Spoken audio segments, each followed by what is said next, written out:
Hoy Dylan ha, huwag ka na malikot ha. Sa simenteryo yan, okay? Hindi nila hinahayaan na pag-diado. Dylan, tingin mo na sa viral. Pagkikilat lang lang. Hoy, huwag mo pa rin ha. Ano sila doon? Pulutin mo yan. Hindi kagaya sa ibang malaki. Dylan, pulutin mo yan.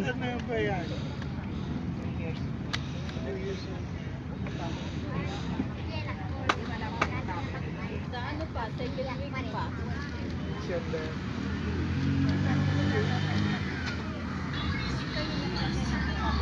Dylan, pulutin mo ng baril.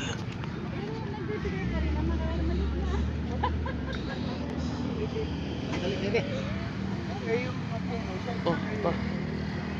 Ano lang, kinukuha lang namin Lunes, saka Biyernes. Eh ngayon, sabi namin, dali namin para makadala dun sa isa ng lola. Asan yung baril mo? Ah, dito. Saan?